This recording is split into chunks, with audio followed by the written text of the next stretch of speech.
الحمد لله الذي خلق الإنسان وكرمه وعلمه من البيان ما لم يعلم فسبحان الذي لا يحصى امتنانه باللسان ولا بالقلم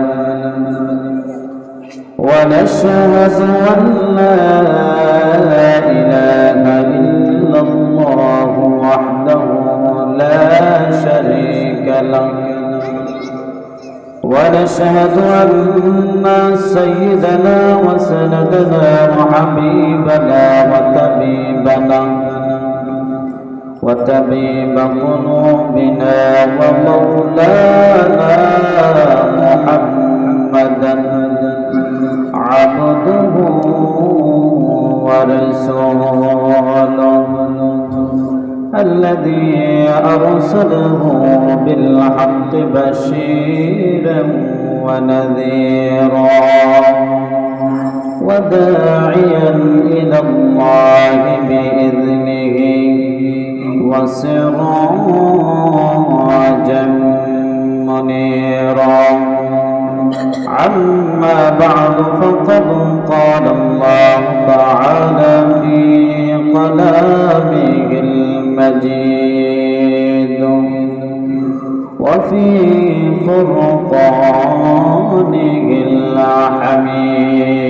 الحميد أعوذ بالله من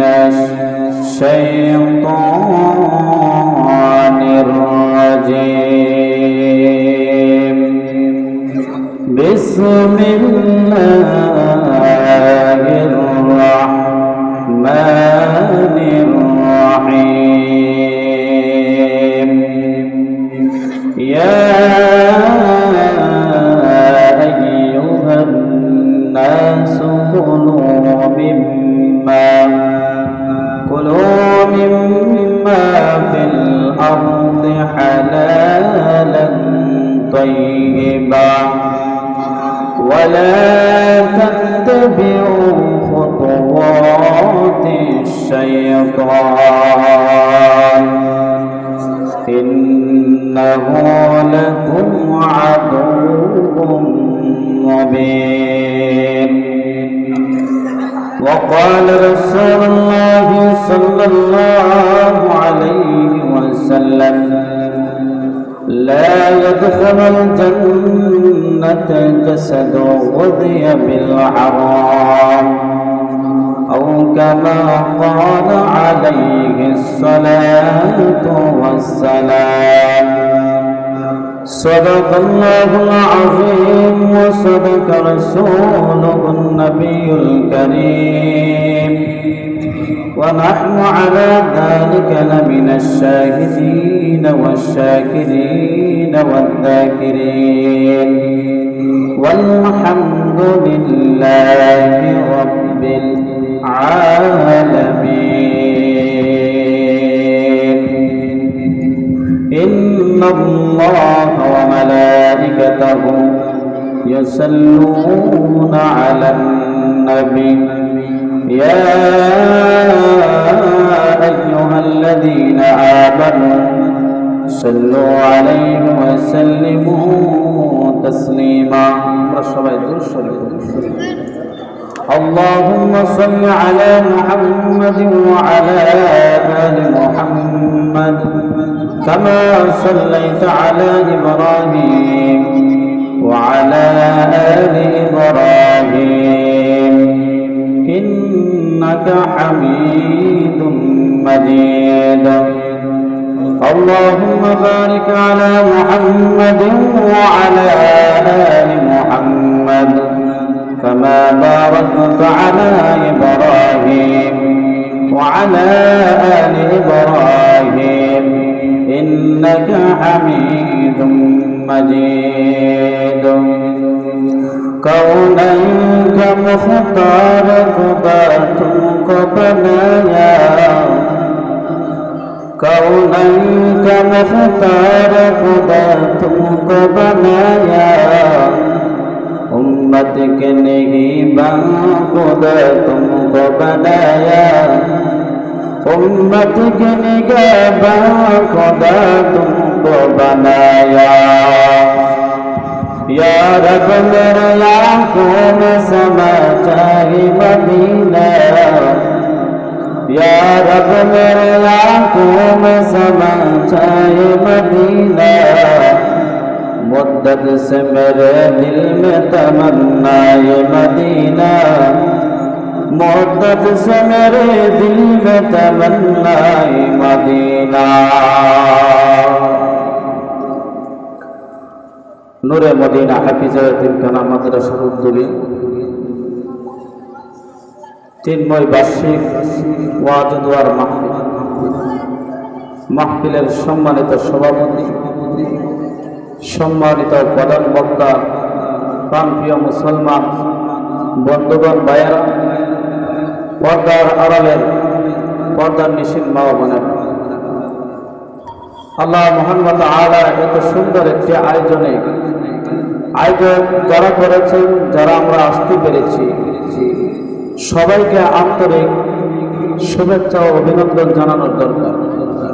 কেননা এখন যত জায়গার ভিতরে বেশিরভাগ দেখা যায় যুবকরা বেশিরভাগ গুনাহের আয়োজন করে কিনা, কিন্তু এই জায়গা থেকে বাহির করে আল্লাহ পাক রব্বুল আলামিন একটি প্রতিষ্ঠানের সামনে এমন একটি দ্বীনি মজলিস, এমনকি কোরআনের একটি বোঝার মতো একটি আয়োজন করেছে, তার জন্য আমরা সবাই বলি আলহামদুলিল্লাহ।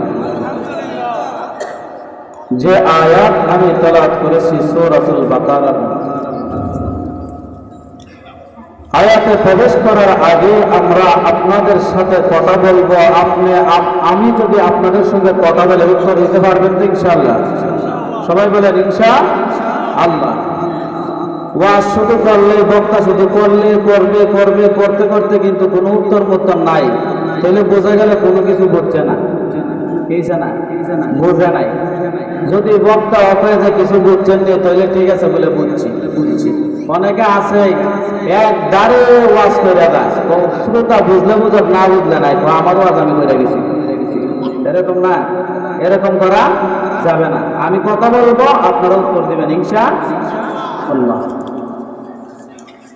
যে আয়াত আমি তেলাওয়াত করেছি বিষয়টা হলো হালালের গুরুত্ব, এমনকি হারামের শাস্তি কেমন হবে। বিষয়টা হলো আমরা সবারই এখন বর্তমানে হারামের দিকে আমরা ঝুঁকিপূর্ণ বেশি। কি বলেন? হালালের প্রতি একদম কম, কিন্তু হারামের প্রতি খুব বেশি। আল্লাহ পাক রব্বুল আলামিন সূরাতুল বাকারার 275 নম্বর আয়াতের মধ্যে জানিয়ে দিলেন, হে পৃথিবীর মানুষেরা শুনিয়ে নাও, ওয়াহাল্লাল্লাহুল বাইআ ওয়া হারামার রিবা। হে দুনিয়ার মুসলমান বন্ধুগণ আমার, আল্লাহ বলেন উপার্জন করবা, কিন্তু দুইটা রাস্তা আছে। কয়টা রাস্তা? দুইটা রাস্তা আছে। একটা রাস্তা হলো হালাল মাধ্যম, আর একটা রাস্তা হলো হারামের মাধ্যম। বলুন তো কামাই করার কয়টা পদ্ধতি? দুইটা, একটা হলো হালাল আর একটা হলো হারাম।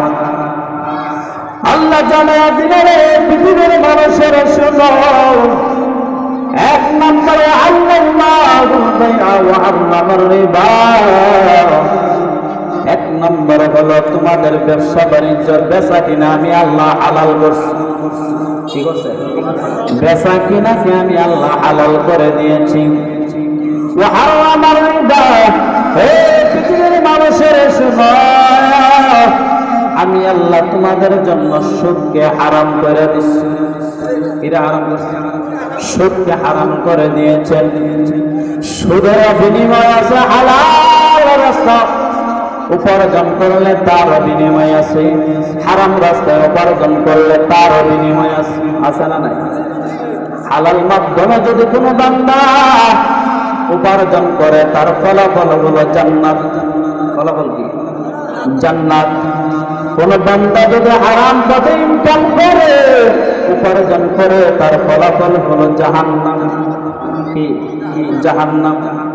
আবু হুরায়রা রাদিয়াল্লাহু তাআলা আনহু বলেন, হযরত আবু বকর রাদিয়াল্লাহু তাআলা আনহু বলেন, এক হাদিসের মধ্যে আছে, লা ইয়াদখুলুল জান্নাতা জাসাদুন গুযিয়া বিল হারাম। পৃথিবীর মানুষকে জানায় দিতে চান, হে দুনিয়ার মানুষেরা শোনো, শুধু কামাই করলে চলবে না, কোন পন্থায় কামাই করতেছো এটা জানতে হবে, কোন পথে উপার্জন করতেছো এটা জানতে হবে।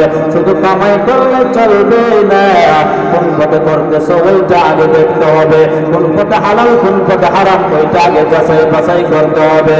আল্লাহ জানায় দিলেন, হে পৃথিবীর মানুষেরা শোনো, এক নাম্বার পথ হলো লা ইয়াদখুলুল জান্নাতা জাসাদুন গুযিয়া বিল হারাম। যে শরীরটাকে, যে দেহটাকে সুন্দর বানাইছো, সুঠাম দেহের অধিকারী বানাইছো, সুন্দর করে বানাইছো, কিন্তু ওই শরীরটার ভিতরে হারাম ঢোকাইছো। আল্লাহ বলেন, লা ইয়াদখুলুল জান্নাতা জাসাদুন গুযিয়া বিল হারাম। ওই দেহটা যদি সুন্দর হয়ে থাকে, ওই দেহটা যদি সুঠাম দেহের অধিকারী হয়, প্রতিদিন সকালবেলা যদি ব্যায়াম করিয়া শরীরটা বানায়, ওই শরীরটা আমার আল্লাহ বলছেন হারাম খাবারের কারণে, হারাম খাবার বর্জন করার কারণে আল্লাহ বলেন ওই শরীরটা কোনদিন জান্নাতে প্রবেশ করবে না। করবে না, জান্নাতে প্রবেশ করবে না। বলেন তো, জান্নাতে যদি প্রবেশ না করে, ওই দেহটা কই যাইব? জাহান্নামে যাবে। কোন জায়গায় যাবে? জাহান্নামে যাবে। আবু হুরায়রা রাদিয়াল্লাহু তাআলা আনহু বলে, হে পৃথিবীর মানুষেরা শুনিয়া নাও, এমন একটা যুগ আইবে, দুনিয়ার মানুষেরা শুনিয়া নাও।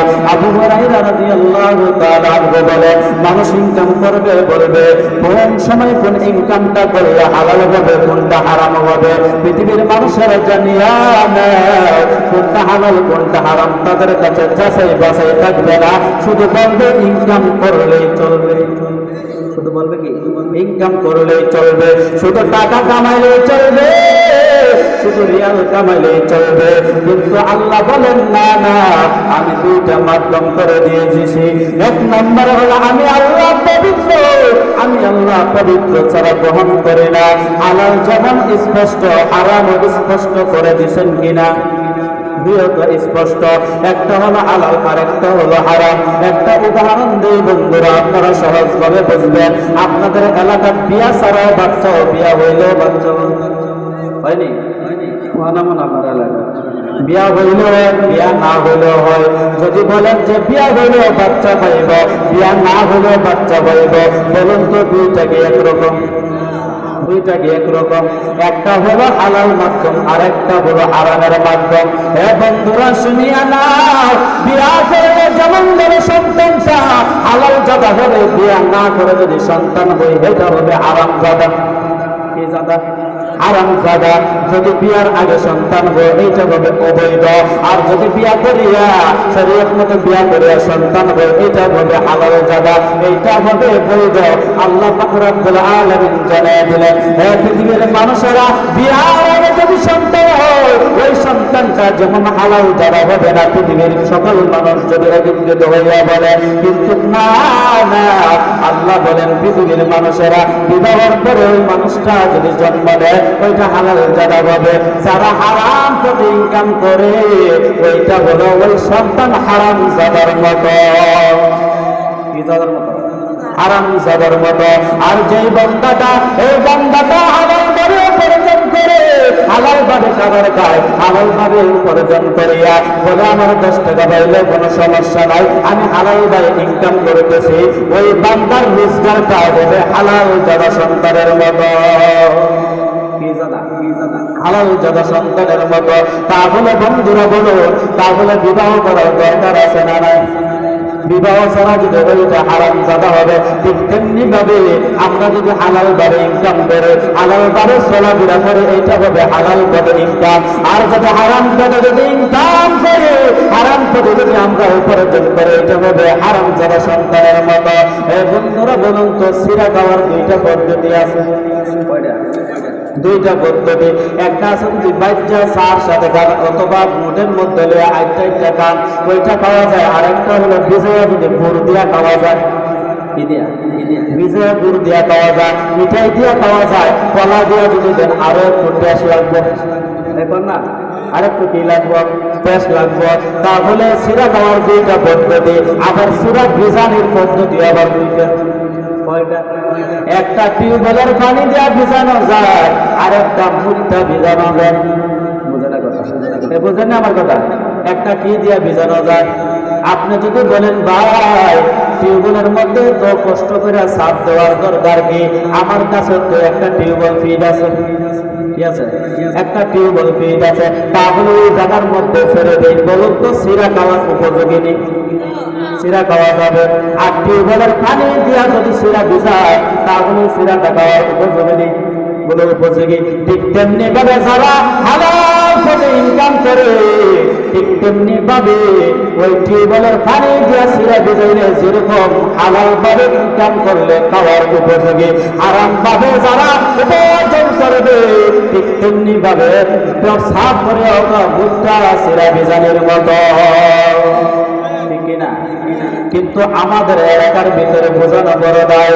হযরত আবু বকর রাদিয়াল্লাহু তাআলা আনহু, হযরত আয়েশা সিদ্দিকা রাদিয়াল্লাহু তাআলা আনহা ওই হাদিসটার মধ্যে বর্ণনা করেন, হযরত আবু বকর রাদিয়াল্লাহু তাআলা আনহু কিদার যন্ত্রণা, রাস্তার দিকে হাঁটে আর বলে আল্লাহ কিদার যন্ত্রণা, পৃথিবীর জমিনে মনে হয় কিনার যন্ত্রণা থেকে কষ্ট আর পৃথিবীর জমিনে নাই। কান্না করতেছে আর হাঁটতেছে, বলতেছে ইয়া রাব্বুল কারীম, যদি খাবারের একটা ব্যবস্থা করে দিতা, ওই ঘরের ভিতরে ঢুকিয়া ওই খাবারটাকে ফেললেন, কাউকে জিজ্ঞাসা করে নাই। একজন দাসী আয়েশা বলতেছে আবু বকর, ওই যে খাবারটা খাইলেন কিসের খাবার জানেন? ওই খাবারটা হালাল ছিল না। খাবারটা কি ছিল না? হালাল ছিল না। হযরত আবু বকর রাদিয়াল্লাহু তাআলা আনহু ওই আল্লাহর কথা শুনিয়া মুখের ভিতরে আঙ্গুলটা ঢুকাইয়া দিলেন, অথবা হাত ঢুকাইয়া দিলেন, ঢুকাই দেওয়ার সাথে সাথে বমি করে বাড়াই দিলেন। হযরত আবু বকরকে জিজ্ঞাসা করলেন, ও সাহাবী, আপনি মুখের ভিতরে হাত ঢুকায় আঙ্গুল ঢুকায় এগুলা বাহির করলেন কেন? বলে আল্লাহ পাক রব্বুল আলামিন ওই হারাম আমাদের জন্য ভক্ষণ করা হারাম করে দিয়েছে, হারাম করে দিয়েছেন। তাহলে সাহাবীরা কত সজাগ ছিল। এক আল্লাহর বান্দা সফরের জন্য রওনা হয়ে গেলেন, অনেকদিন পর্যন্ত অনেক দূর দূরান্তের মধ্যে সফর করে, এমন সময় একটি পাহাড় পাইলেন রাস্তার মধ্যে। পাওয়ার পর ওই পাহাড়ের মধ্যে উঠিয়া আল্লাহর কাছে দুই হাত উপরের দিকে তুলিয়া দোয়া করতেছে, মালিক আমার দোয়াটা কবুল করে নেন। আল্লাহ পাক রব্বুল আলামিন ডাক দেয়া বলেন, বান্দারে যে পানি পান করছো পানি দেওয়া হারাম ছিল, যে খাবারটা খেয়েছো এই খাবারটা তোমার হারাম ছিল, যে পোশাকটা পরিধান করছো তোমার শরীরের মধ্যে আছে ওই পোশাকটা তোমার হারাম টাকার কিনা, তাহলে আল্লাহ বলেন তোমার দোয়া আমি কবুল করব না। কি বলেন? দোয়া কবুল করবেন না। কারণ হলো একটা, আল্লাহ পাক রব্বুল আলামিন বললেন হারাম জিনিস দিয়া যদি কোন বান্দা পোশাক ব্যবহার করিয়া আমি আল্লাহর কাছে দোয়া করে দোয়া কবুল হবে না। কারণ হলো তার শরীরের ভিতরে হারাম আছে। কি আছে? শরীরের মধ্যে হারাম আছে, তার কারণে আল্লাহ বলেন আমি দোয়া কবুল করব না। আল্লাহ রাসূল সাল্লাল্লাহু আলাইহি ওয়াসাল্লামের আরেকজন সাহাবী বললেন, আল্লাহ রাসূল সাল্লাল্লাহু আলাইহি ওয়াসাল্লাম রাস্তার দিকে হাঁটতেছেন, এমন সময় একটা খেজুর রাস্তার মধ্যে দেখলেন, ওই খেজুরটা মুখের মধ্যে নিবে, এমন সময় রাসূল বললেন আমার সন্দেহ হয়েছে। সন্দেহ হয়েছে, ওইটা মনে হয় সত্যার খেজুর হতে পারে, হয়তো এটার মালিকানা হতে পারে ওই সত্যার খেজুর। রাসূল বলেন আল্লাহর কসম আমার কিনা ছিল, কিন্তু আমি রাসূল মুখে দেওয়ার সাথে সাথে যখন সন্দেহ হয়ে গেল ওই খেজুরটার আমি মুখে দেই না। আর আমাদের এলাকার ভিতরে কাঁচামরিচ চুরি করে আছে না নাই? লাউ চুরি করে আছে না নাই? চুরি যদি নাও করতে পারে গাছের তলে পর্যন্ত কাটতে দেন, এরকম আছে না নাই? আল্লাহ পাক রব্বুল আলামিন জানা দিলে হে বান্দা শুনিয়া নাও, দুনিয়া দুনিয়ার জমিনে যদি কারো উপরে জুলুম করো, কারো উপরে নির্যাতন করো, অন্যায়ভাবে অপরাধভাবে কারো উপরে জুলুম করলে আল্লাহ বলেন কারো জায়গা যদি আযাব বিগত পর্যন্ত যদি জুলুম ভাবে নিয়ে যায়, হাসরের ময়দানে সাত আসমান সাত জমিন তাদের উপরে রেখে দেওয়া হবে। কয় আসমান পর্যন্ত? সাত আসমান সাত জমিন দেওয়া হবে। কতটুকু জায়গা জুলুম করে নিলে? এক বিগত জায়গা যদি জুলুম করে না হয়, তাহলে বলুন তো আমাদের মধ্যে জুলুম আছে না নাই? আছে না? জুলুম আছে। দেখবেন টুপি লাগাইয়া, পাঞ্জাবি লাগাইয়া, আর একবার আল্লাহ একটা চিকন বানাইলা, এরকম নাই? আপনার এলাকাত মনে নাই, বিভিন্ন এলাকাতে আছে। দেখবেন টুপি লাগায় সুবহানাল্লাহ করে, টুপি লাগায় আলহামদুলিল্লাহ করে, এমন কিন্তু মানুষের জুলুমও করে। আছে না নাই? আল্লাহ বলেন, হে পৃথিবীর মানুষেরা, মানুষের উপরে জুলুম যদি করো, হাদিস শরীফের মধ্যে এমন নবী আছে, হে দুনিয়ার মানুষেরা শুনিও না, আল্লাহ রাব্বুল আলামিন জানিয়ে দিলেন হাসরের ময়দানে মানুষদেরকে একজন যদি দুইটা পশু থাকে, ওই দুইটা পশু একটা হলো শিংওয়ালা আর একটা হলো শিংবিহীন। একটার শিং আছে আর একটার শিং নাই। ওই শিংওয়ালাটা শিংবিহীন শিং যার নাই, ওইটাকে একটা যদি পুষা মেরে দেওয়া হয়, হাসরের ময়দানে ওই শিংওয়ালাটাকে আবার শিং নাই যেটা, ওইটাকে দিয়ে প্রতিশোধ নেওয়া হবে। এটাকে নিয়ে কি প্রতিশোধ নেওয়া হবে। কারণ হলো আল্লাহ রাব্বুল আলামিন জানিয়ে দিলেন, দুনিয়ার যদি রিস্কা ওরাকে বেনের ড্রাইভারকে যদি টপ্পর মারা হয়, তাহলে এটা প্রতিশোধ নেওয়া দুনিয়ার পক্ষে সম্ভব নয়। কিন্তু আখিরাতের সময় আল্লাহ বলে, আমি কারো মধ্যে জুলুম করব না, কিন্তু যার যার পাওনাটা আমি আল্লাহ দিয়ে দিব। কি দিয়ে দিব? পাওনাটা দিয়ে দিব। কিন্তু আমাদের মধ্যে যারা আছে বেশিরভাগ দেখবেন জুলুম করে মানুষের উপরে। কি করে? জুলুম করে। জুলুম ছেড়ে দিতে হবে। যে আমি বিষয়টা বলেছিলাম, ওয়াহাল্লাল্লাহুল বাইআ ওয়া হারামার রিবা, একটা হলো হালাল পন্থা। অনেক মানুষ বলে الذين يأكلون الربا لا يقومون إلا كما يقوم الذي يتخبطه الشيطان من الماس ذلك بأنهم كانوا يكفرون بآيات الله ويقتلون النبيين بغير الحق الله رب العالمين জানায় দিলে অনেক মানুষ সুদ খাইতে খাইতে মারা যায়। আছে না নাই? যদি সুদ খাইতে খাইতে মারা যায়, ওই ব্যক্তি আল্লাহ রাব্বুল আলামিন জানায় দিলেন সুদ খাওয়া অবস্থায় হাসরের ময়দানে উঠবে। কি অবস্থা উঠবে? সুদ খাওয়া অবস্থায় হাসরের ময়দানে উঠবে। তারপরে অনেকে বলে শয়তান তাদেরকে স্পষ্টভাবে আক্রমণ করছে, যাদেরকে পাকড়াও করছে, যাদেরকে মুরিদ করছে শয়তানে, ওই লোকগুলা ডাক দিয়া বলে, হে পৃথিবীর মানুষেরা শোনো, ব্যবসা বেচা কিনা যেমন ভাবে হালাল, ওই সুদ খাওয়া তেমন ভাবে হালাল। যারা শয়তানকে, শয়তানের কাছে যারা মুরিদ হয়েছে, শয়তানের কাছে কি হয়েছে? মুরিদ হয়েছে, তারা বলে যেমন ভাবে বেচা কিনা হালাল, ঠিক তেমনি ভাবে আল্লাহ বলেন যে তোমরা না না, একটা কথা শুনিয়ে নাও, বেচা কিনা আমি আল্লাহ হালাল করছি, আর সুদকে আমি আল্লাহ হারাম করে দিয়েছি। কি করছে? কি করছে? সুদকে হারাম করে দিয়েছেন। আর আল্লাহ বলেন ব্যবসা বাণিজ্যকে কি করছেন? হালাল করছেন। ব্যবসারও আবার কিছু কোয়ালিটি আছে। ব্যবসার কি আছে? কোয়ালিটি চাইলে যদি জানগা 1 কেজি যদি আপনার আড়া কিনতে যায় 900 গ্রাম দিলে, এটা কি হালাল না হারাম? সবাই বলেন হারাম। হালাল না হারাম? একবারে স্পষ্ট হারাম। কারণ হলো ওই জায়গায় ব্যবসা হইতেছে না, ওই জায়গায় মানুষের সাথে জুলুম হইতেছে, ডাকাতি হইতেছে। কি ব্যবসার নামে কি হইতেছে? ডাকাতি হচ্ছে। যদি আপনার 1 কেজি তেলের জন্য যান, অনেকে আছে 950 গ্রাম দেয়। কয় গ্রাম? 950 গ্রাম। আল্লাহ বলেন ওই ব্যবসাকে আমি হালাল করে নাই, যে ব্যবসা রাসূলুল্লাহ সাল্লাল্লাহু আলাইহি ওয়াসাল্লাম করছে, ওই ব্যবসাকে আমি হালাল করছি। কোন ব্যবসাকে? যেটা রাসূল করেছেন, ওইটাকে কি করছে? হালাল করছে। তারপরে আল্লাহ বলেন যারা ফিরে আসবে তারা যেন চিন্তা না করে, টেনশন না করে তওবা করবে। আর যারা ফিরে না আসবে, আমরুহু ইলাল্লাহ ওয়া মান আদা ফাউলাইকা আসহাবুন নার, যারা ফিরে আসবে না তাদের জন্য চিরস্থায়ী জাহান্নাম। কি জাহান্নাম? চিরস্থায়ী জাহান্নাম। ওয়া মান আদা ফাউলাইকা আসহাবুন নার হুম ফিহা খালিদুন।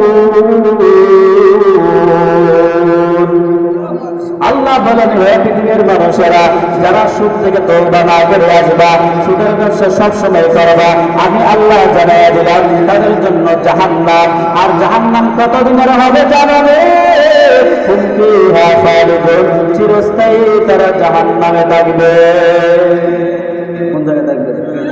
জাহান্নাম। বলুন তো, জাহান্নামের জায়গাটা আরামের না হারামের? না, আরাম লাগবে জাহান্নাম না শাস্তির জায়গা? ওই জায়গায় কোনো আরাম নাই, ওই জায়গায় শুধু শাস্তি আর শাস্তি।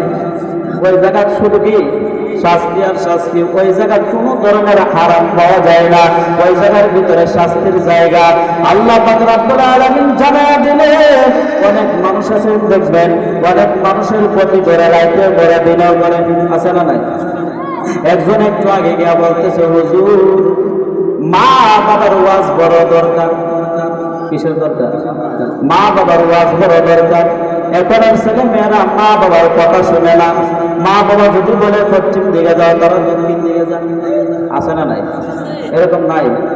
আল্লাহ পাক রব্বুল আলামিন জানাই দিলেন, হে পৃথিবীর মানুষেরা শোনো, ওয়াকাদা রাব্বুকা আল্লা তা'বুদু ইল্লা ইয়্যাহু ওয়া বিল ওয়ালিদাইনি ইহসানা।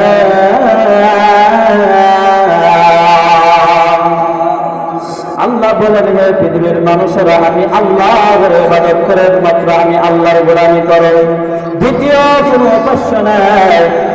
ওয়াবিল ওয়ালিদাইনি ইহসানা, মা বাবার সঙ্গে সৎ আচরণ করতে হবে।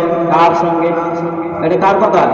আল্লাহর কথা। আল্লাহর ইবাদতের করে মার সঙ্গে সৎ আচরণ করতে হবে, মা বাবার সঙ্গে সৎ আচরণ করতে হবে। মা বাবা যদি মনে করেন পৃথিবীর সবথেকে খারাপ মানুষ, সবথেকে খারাপ মানুষ, সবথেকে নিকৃষ্ট মানুষ, তারপরে মা বাবার সামনে মুখ খোলা যাবে না। কি বলেন? মা বাবার সঙ্গে কি করা যাবে না? মুখ খোলা যাবে না। এটা কার কথা? ইম্মা ইয়াবলুগান্না ইন্দাকাল কিবারা আহাদুহুমা আও কিলাহুমা ফালা তাকুল লাহুমা উফিন ওয়া লা তানহারহুমা ওয়া কুল লাহুমা কাওলান কারীমা।